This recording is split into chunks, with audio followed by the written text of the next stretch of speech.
Something I've struggled with as a neurodivergent is that I'll form a very fast impression about who someone is based on, for example, a dating profile or their presentation during dates. And I'm aware that that presentation is curated. It's a certain selective presentation of the self, which we all do in social contexts, often very favorable traits, traits that the person wants to represent them, that may not necessarily represent who they are.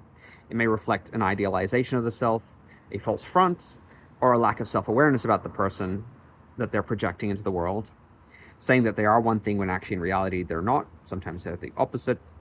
And I'm perfectly cognizant of that, but I choose to take the person at face value. Because they're presenting themselves as this, I assume, more or less, that is who the person conceives themselves to be.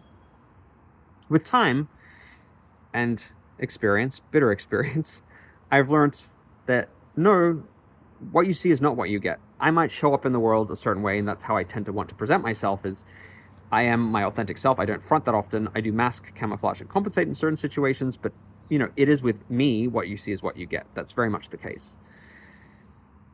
Yes, people will form impressions of me based on social media, because on social media I'll present a smiling self, and most of the time when I'm relaxed, I have bratty resting face. So they're probably going to think I'm a really happy-go-lucky kind of person, which is not my temperament entirely.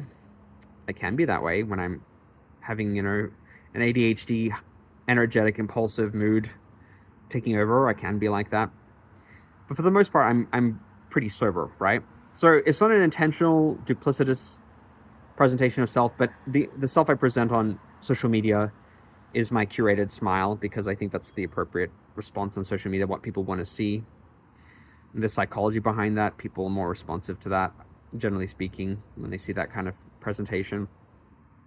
And I know that if I presented with my bratty resting face, people would think that I'm angry, which I'm not most of the time.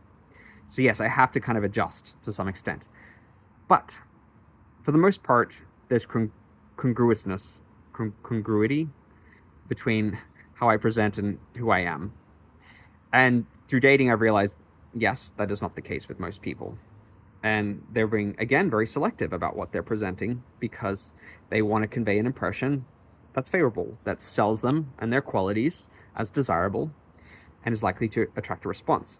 And something I struggle with, probably because of cognitive rigidity, just being very rigid in my thinking style, is that once I've developed an impression of that person, I glom onto it from the initial interactions, which can often skew positive, and that could be them fronting or their profile. I'm going to assume it's all true until I get really clear evidence to dispute it. And because I'm not the greatest at reading people in the moment, I can retroactively go and intellectualize and do some mental math and figure it out. I might not dispute that presentation or impression I have immediately. So it can leave me prone and open to people who are not nice, who might be exploitative, hurtful, or even abusive. I've gotten better with that with time.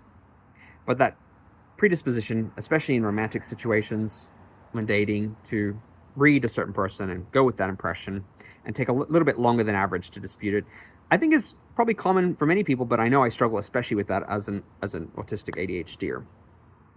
And for that window of time in which I haven't got to the point of disputing, I'm looking for information that confirms my existing perception of that person.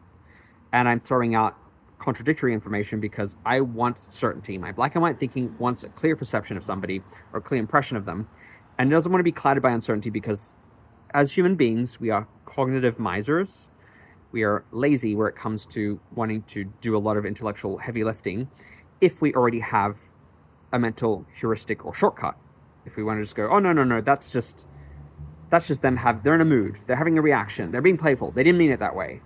The person I know is this, so I want to stick with my pre-existing perception of somebody and not dispute it, because the mental labor involved is often, for a neurodivergent, quite complex. Like, there's a lot of work that we have to put in to figure stuff out, because we're trying to mind read and figure people out and how neurotypicals operate and what their intentions might be. We're not great at reading hidden meanings or implied meanings and what somebody conveys, and we're not really good at necessarily intuiting what that person's intentions might be. And that cognitive miserliness can do us a great disservice, because, again, it leaves us prone to people who don't have our best interests at heart. When we don't do that often confounding work of sorting through the evidence that's been presented and disputing our perception of somebody in interpersonal relationships, whether it's dating or friendships, social connections of any kind. We're prone to being maltreated. And I'm aware of this, very much aware of this problem now, in my late 30s, because I've had time and experience to teach me to dispute more often and be more willing to look for the contradictory evidence.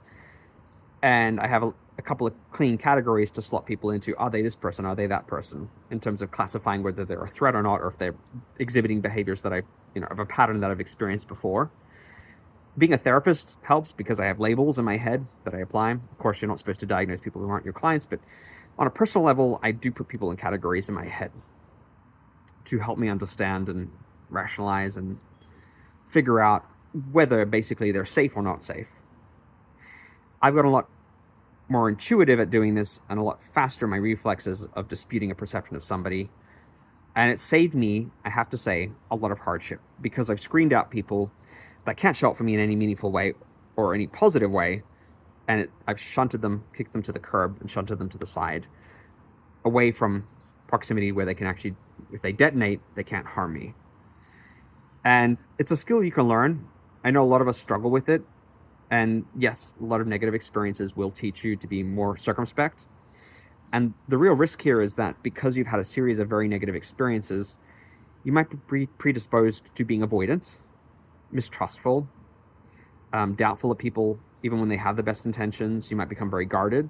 You might, like me, develop avoidant personality disorder, where you feel like you're at risk of being humiliated or shamed, criticized at any given time, so you shrink away and avoid people. I don't think I qualify for that diagnosis anymore because I've worked really hard to combat it, but a lot of us end up developing these defense mechanisms that make us more suspicious, more withdrawn, less trusting, and we shut down opportunities and relationships in our lives because we've developed that defense mechanism, and the defense mechanism overrides our inherent desire to connect with people and feel safe. And when we can't connect with people, we can't co-regulate, and safety becomes what it feels like, often unattainable. Have you struggled with this, misreading people and their intentions, and having difficulty disputing your initial perceptions of somebody, or engaging this cognitive miserliness where you throw out conflicting evidence and you stick with your initial perception, even when you have an exorbitant amount of evidence to the contrary?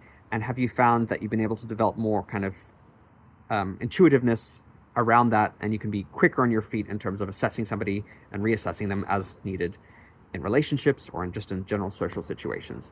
I would love to hear all about your experiences.